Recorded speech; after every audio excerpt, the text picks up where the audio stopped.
Good morning. Welcome to Confessions of a Bible Smuggler, episode 24. So I'm back again this week with Emily Rodewald. Yes, you Yay! nailed it. I did it right. So those of you who tuned in last week, we kind of left a cliffhanger that we're going to talk about how revival is breaking out in her city, springing up out of the thrift store. So we're going to talk about that today. And we're going to focus on how this all started and how she decided to start worshiping out of the thrift store. Yes. Welcome back. Thanks for having me. This is fun. We were just talking how Jana and I were feeling this bubbling of joy Yes. welling up in us today. Yes. And then we're like, that's how we're supposed to be all Yeah. the time. It's like full of joy. Like always. Yes. Like even with our husbands at home when things just get mundane. It's like, I'm going to go home and tell him that. Yeah. Because he's remodeling our kitchen right now. Oh, yeah.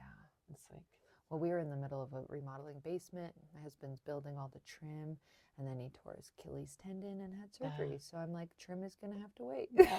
So you last week you talked about how when you were starting the thrift store that you just say, "Can you build this?" I do the same thing. My husband can fix or build anything. Same. I love it. Like, I love that so about, much. Like the bathroom downstairs. I'm like, what do you think about this? Can you like do that? Anyway, so yeah. And then usually it turns out even better than my Pinterest picture. Yeah. Anyway, yeah, he's great. Okay, worship. So we're still in the old building, our small little 1,000 square feet, and I just hear this little nudge from the Holy Spirit: do a prayer and worship night.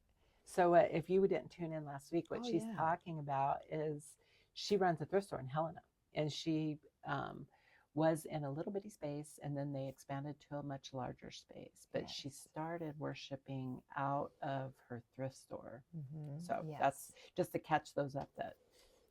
So I just hear this little nudge, do these worship nights, and I just kind of put it off. I'm like, the space is so small. Would anyone come? In comes the doubt. And then it was like, I think I was actually in Great Falls at a conference, and this lady said, delayed obedience is disobedience. And I was like convicted. I'm like, I got to do this. This is what the Lord wants. So I feel like we're that way in Casper now. I think it's time. It's time.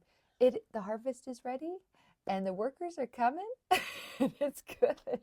It's good. Until then, we have a screen we can put on the wall and YouTube. There you go. That's what you do. You just start somewhere. Yeah. Yeah. Have your husband play, even if he can just do chords. It's okay. He can do that. Shout out to Jana's husband. Play keys. Damien. Everybody pray for Damien. He knows how to play the piano and the keyboards, but he doesn't think he can lead. He can do it. I know. Anyway, so I invite a friend to play with me, and I prayed at least one person would show up. We had about 5 people come. Half of them were from the church supporting and sweet. And but I remember that night there was actually a couple people sitting on the sidewalk outside listening. We had the door propped open, and we just worshiped. We were kind of like, we don't have an agenda here. We're just going to worship the Lord and pray for people. And so Emily is a beautiful voice, and she led worship for us the other night. They're here for a board meeting, and it was just amazing. It was fun. I know. I'm like worshiping the Lord. So fun. Yeah. And his presence came. That's where we're all just bubbled up. We got to pray. We got to worship. It was great. So we did this night, and our door was propped open. And towards the end of the night, a gal walked in, and she just kind of started crying right when she walked in. And that night, she gave her life to the Lord. And I remember, so afterwards I talked to her, and she was living in the shelter across the street for women. And she was on her way to a casino to go gambling. And she heard the worship and then came in. And I mean, it's like, wow, that was so incredible to just see that somebody just heard the worship and came in, and then that night was able to say yes to Jesus. It was so cool. So I'm like, wow, that was really fun. We should keep doing these, right? So my non-type A personality was like, oh, every once in a while we're going to do a worship night. And people are like, when are you going to do it? I don't know. We'll pick a day. We'll just do it. It'll be great. So we're kind of doing a few here and there. And every single one, they were just kind of growing. But I really remember being like, I just at least want one person to come, Lord, not too worried about the numbers. But I love that. So that one, the first one you had, it almost feels like the whole thing was for the one. It really was. It was for that woman that came in that night. I really believe that. It was so beautiful. Mm-hmm. And all of us that were believers there got to just surround her and pray for her, and it was really beautiful. So yeah, we just kept having them, and then they kind of started growing. The last one we had in that store, this is so cool. I think we had about 30 people shoved into that tiny little store. Yes, And it I was remember a tiny store. people were behind the Somehow she clothing. figured out how to make that store have a lot of stuff in it. I don't know how we did that. Yeah. You certainly know that I don't know, having walked through the one that we have now. I'm like, you have so much space in here. You I'm could like, put a "We rack do?" here and there and there. Anyway, so I remember we had people behind clothing racks worshiping, and I would just see hands lifted behind the clothing racks. I'm like, we are way out of space And there was here. 30 people. Yeah, it was packed. That That's last one we awesome. had in the old. So did you bring chairs place. in and stuff, or did you Honestly, just clear just space? whatever stools or benches we had donated for the week, I just kind of shoved them on the side and saved those for the night. And then just made We an had open no space. chairs. Yeah, it was open. Some people are sitting on the floor. Some would sit on the stairs. We had a little stairwell. I mean, people were just finding a nook, and that was their nook for the night. We It's had like the airport. I'm going to find my little spot while I have to wait. Yeah. That's awesome. It was beautiful. We saw more people giving their life to Jesus those nights, because we worshiped them. So what were you doing, about once a month? Or? At that time, it was every couple months. Okay. It wasn't regular. And then when we moved into the new location that the Lord opened for us, it was just so beautiful. And I remember being like, we need to do more worship nights. Like, now we have the space, and I just was like, we need to make these a little bit more routine. So we had our first one, and it was definitely more people. And then we just Now, are you just inviting people that come into the store? Or are you going throughout your town and inviting people? So a little of everything. Okay. I mean, I'm just like kind of like, hey, Lord, how do we get the word out? I mean, sometimes we make little flyers and we put them in people's shopping bag. Like now, I just keep a big chalkboard that says next worship night, because so many people come in. When's the next one? And I just have this board. So our next one is April 11th, and it just says April 11th worship, 6, dinner provided, and that's a whole testimony too with the dinner. But so we were just So we're trying to do it once a month. But one time, a friend of mine, David, and Joey, they play with me. So he plays guitar, Joey plays drums, and they play a lot for the worship nights. And then another couple that helps with our Chi Alpha ministry, Ethan and Katie, we all decided to go street ministry around the neighborhood and invite people to the worship night this one night. And it was so much fun. And at the end, they talked me into going to this old bar that's across the street from the store, right? I'm like, okay. And we walk in there, and I'm handing out things, inviting people to the worship night. And this one man just like eyes me down. What are you doing? And I'm like, oh, we're just inviting people to worship night. He's like, well, I'm not going to worship night, but I might shop there. I'm like, great. This man follows me out of the bar, starts yelling at me. He goes, you need to change your approach, you Christians. And I said, well, actually, sir, you approached me. I did not approach you. Anyway, but honestly, that was the only negative, person. Everybody else was opening their door. We're knocking on people's doors of their house, just that's awesome. Inviting them to the store, inviting them to worship. Can we pray for you? It was such a fun night. I mean, Ethan and Katie had their little baby. We're strolling the baby around. They didn't go to the bar though, but it was just a sweet night. So we're just kind of, word of mouth is spreading. I get, messages from our Facebook page, when's the next worship night. Then I put out a little pamphlet, like if you would like a text reminder. In my mind, I'm thinking we might have 10 people sign up. I've had over 60 people. So I'm like, wait, I got to put all these numbers in my phone send all these text reminders. So then I'm like, I'm going to switch that to email. There's got to be an automated way to do that. I need to figure it out because I'm making things way too hard. But now it's like, so this don't ask email me. Don't ask me how to do it. Well, I'll figure it out. Okay. I know there's a way. But I know a person that knows how to do that. Okay, let's ask. Let's do that. Because I'm sitting there like, I got to remind everyone about the worship night. And I'm sending all these texts. And now it's an email list. I mean, people are excited. They're like, when's the next one? Can you do it every week? I'm like, no, we'll do it once a month, because they're getting bigger and bigger. And I mean, it's so beautiful. So we had this one. And I realized I'm borrowing chairs from Chi Alpha Ministries, our campus ministries. There's about 20 chairs. We have still yet to have enough chairs for everyone. And I'm like, this is just hard. So I remember after a worship night, I said, Lord, we need chairs. And I was at this Bible study, and the pastor, Dwayne, who gives us Bibles, he comes up to me. He has no idea that I just asked the Lord for Of course chairs. he doesn't. He goes, do you need chairs for your worship night? I'm like, Yeah. yes, I do. How did you know? And he comes with a whole wheelie rack of like folding, metal basement, church basement chairs, right? That's awesome. And I think it says like Lutheran Church on the side of it. And he wheels those in for me. I mean, I'm just like, Lord, I just feel like I ask and he provides every time. That's so every time. awesome. Like, I feel like he's just like, what do you need? Ask. Okay. You know, we need chairs. I have to detour because I heard a pastor. I have to give credit where credit's due. I was listening to this guy, Troy Brewer, and he said this, but it just came to mind. We have been living in our church world for so many years asking the Lord, where did we leave our car keys? And that's been the answers we've been living and getting. It is time to go to the next level for souls and for people, because we are surrounded with people that need Jesus. And if it's not us that's going to go get them, nobody is. Yeah.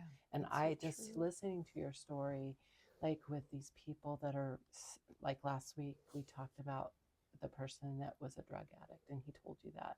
It's like, if it's not the body of Christ who's going to go grab these people out of the pit of hell, and even maybe out of the jaws of hell, who's going to do it? Yeah. The system's not going to do it. Yeah. They go in the and government out programs aren't going to do it. Yeah. It's so true.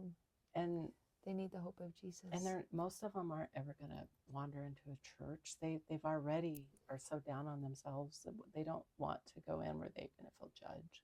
Yeah. A lot of people are scared. I invite people to our church all the time. And I've gotten the response several times, I will burn up if I walk in there. And I'm like, well, no, you actually have that all wrong. Like, we're here to love you and welcome you. But they're terrified. And this is like, I even remember praying about even the worship nights, watching this revival kind of bursting out. I felt like the Lord showed me, like, this is like the pre-operating room where you go in and the doctor tells you what to expect and everything that's going to happen. And you're like, this is like, these revival nights are like the pre-op room where people are getting like encounters of the Lord, right? And they're finding healing, and they're going, wow, and they're being prepared to say, church isn't bad. Like, God isn't bad. He's not going to burn you up. In fact, you're going to be overwhelmed by his love. Right. Like, you're going to be so overwhelmed. I remember just a couple months ago, which was our largest worship night, we had over 100 people in there. And I mean, we had no room for everybody. Like, I was just like, wow, are we going to fit? And of course, I finally get 50 chairs. I still don't have enough chairs. I need more chairs. So I heard, you have to tell the story, and I don't want to try to tell it for you because I heard it now twice. We talked about it this morning. This is spreading in your town. She's spreading. There's a revival. Revival is so happening right now. And churches are getting full. We're building a new building just to house more people. But when I heard that word about revival coming to your city, I mean, it's coming all over our world. God is pouring it out. Yeah, and people are time. opening. It is now. It is now. It's not like, oh, we're praying for revival to happen. We're praying for, no, it's here. Like, this is it. And people's hearts are open. We got to go out and get it. Yes. And we have to bring Jesus to the people. We have to bring him, because. But isn't that how he did it? It's exactly. I mean, let's just be real. Yeah. Maybe we've been, I'm not going to speak for churches, because I have found the best of everything in church, and the best of people in church. But I mean, if they don't know him, why would they ever walk into one? Yeah.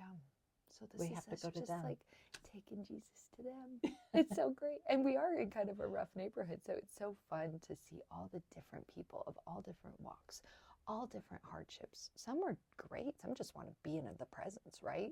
Things are good. We just want to be where God's presence is. And they're coming. And then you've got the people that are just kind of like, I heard about this.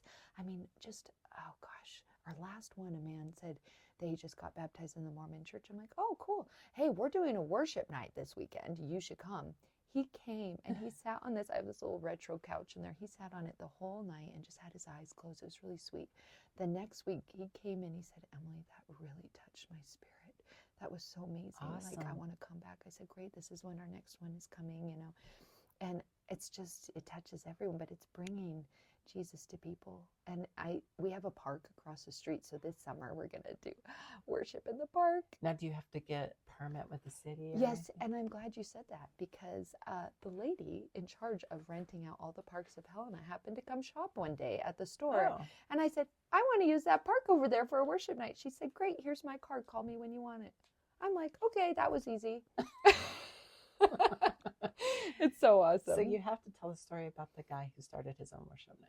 This is so cool. He's just this little firecracker for Jesus. I mean, he's not little. I'm old now, so I feel like a 19-year-old is little, but he's not a little child. Right there with you. He's just By on 20 years, I think. fire for Jesus, and he has been coming to the worship nights, and he's just getting stirred. And he started doing like the same thing. It's called he named it Lighthouse, and it's for young adults. And he's doing worship nights in his dad's shop. So, And he's doing those, and he actually just came in. I gave him some little tracts we had that he could pass out, because he said this weekend, he's having a worship night with these young adults, which young adults are coming and giving their life to Jesus. And then they're going out the next day on the streets and doing street ministry. I mean, how cool is that? I'm like, I'm sorry, I'm going to be out of town. I really want to come, but you guys are going to have so much fun. But the fact that this 19-year-old is also like, yes, revival's like, happening. why can't Let's I do this? Why can't I? Then that's any business. so true. Why can't I? If you've got a barn, have a worship night. People will come. If you've got a shop, just like bring the people, and they'll come, and invite them. They'll come. It's amazing. So, yeah, we're seeing such beautiful things at the worship nights.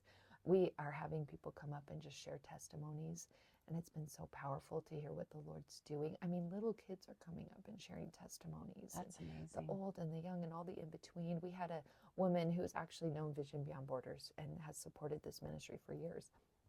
She was there. She's almost 90. And then we had little babies. I mean, every age, every place in their life. Like, it's just so cool who's been coming through the door, and you never know. And then this is another God thing. So, we've just been having these worship nights. A couple from our church, I didn't even know their name, but this kid, Aiden, I'm telling you about, who's on fire for Jesus, he introduces us, and they're like, yeah, we heard you're doing these worship nights. We feel like our ministry is food, and we would love to provide a meal for these worship nights. Oh, wow. I am like, and that's they're cooking incredible. for 100 people. Yes. And I'm like, are you sure? They're like, oh, this is our ministry. They're so precious. Their name is Sam and Christy. And they have been bringing meals for feeding. So what do they do, like a huge thing of soup, or what do they do? Their food is amazing, and they're doing different things every time. I mean, they made a whole pulled pork and sandwiches, homemade rolls. They had soup. I mean, we did a big nacho bar, and it's so funny because we were not expecting so many people to come that one night. And Sam came up. He's like, I don't know if we're gonna have enough food. Am I gonna hear a fish? It is total fish and loaves. He said they kept looking down, saying, okay, this is about empty. And all of a sudden it's full. Like, it never ran out. And it's so funny because I came to the store the next week and there was a picture of Jesus with the fishes and loaves. I'm like, I got to give this picture to them. But I mean, we didn't run out of food. And it was just amazing. And getting to feed people. We have a lot of people that just pop in and get a meal and they head out. But I'm like, they're coming. They're experiencing this. So, because Emily's having this happen in Helena at her thrift store, we're going to start doing it here in Casper. You are. And I now have some encouragement on my team here in Casper. Say, let's do it. Let's put it on the calendar. Yeah. So I don't know what it looks like. And that's okay. We don't have to know what it looks like. I don't even know. That way. I mean, the next one is April 11th. I don't know what that's going to look like. We're just going to do Something tells me it's going to be more than 100 people. It's going to be fun. It's so Is that much one going to fun. be in the park? Or is no, we're going to wait till it warms up a little bit. It's still pretty cold in Montana. But, yeah, I guess at night. We'll see. But I'm trying to figure out the logistics of that. Like, you have to have the words on a screen outside, because I want people to be able to sing along. And I have a projector. Worship. Yeah. It's kind of old school projector. We'll but figure it out. Yeah. There's always a way, right? We ask the Lord, okay, this is what we need. And he's going to provide. Yeah, absolutely. Absolutely. Yeah, so those have been exciting. And we're just going to keep doing it, see what the Lord does. But yeah, it's been so cool to just see Vision Beyond Borders be this full circle ministry of reaching the world and reaching our communities. I was praying with a friend the other day, and we were praying for Vision Beyond Borders, and or no, it was my mother. You met my mom. Your I was mom's the praying with most my precious mom. person. I know, I'm so Love her. fortunate. My mom, she's prayed for my brother and I and our families every day of her life. And it's just so Wow, you can amazing. tell. Oh, thank you. But we were praying, and the Lord showed her that just like Vision Beyond Borders is getting the Bibles out to the world, He's going to start the same thing. That's kind of in the natural, right? He's going to start the same thing in the spiritual that's going to go out from our locations Wow. in the spirit. So maybe this is that. Yeah, it's amazing. So, It's so beautiful to see. And I thought it was really cool the other week. Um, the family resource in Helena called me and said they had a family that needed some clothes. Could she send them my way?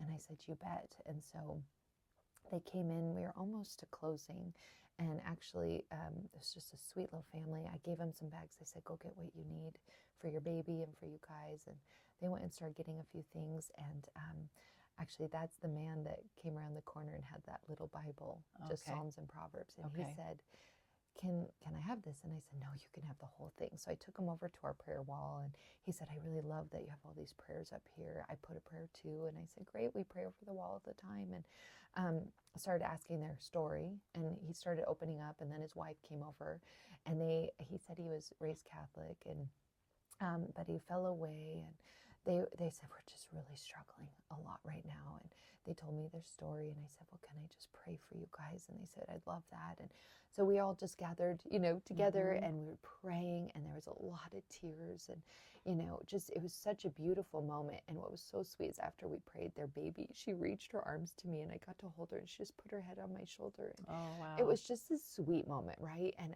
they were just saying, yes, we want Jesus. And I invited them to my home church, and anyway, I invited them to our worship night. We were having one coming up, and what's so cool, they left, and the next day a lady that shops quite often at the store, she's so precious, she came in and she said, I was around when you were praying for that family. And it touched my heart so much. I don't know if this lady's a believer or not, but she's like, that really moved me. And she was in tears, and she just came back to tell me that. And you're like, you're praying for people in the store, but it's also you don't know affecting people around. And right. It's just amazing when God's Spirit is there. I love that some people that maybe aren't believers are like, whoa, there's a super cool vibe in here. And I'm like, that's the Holy Spirit.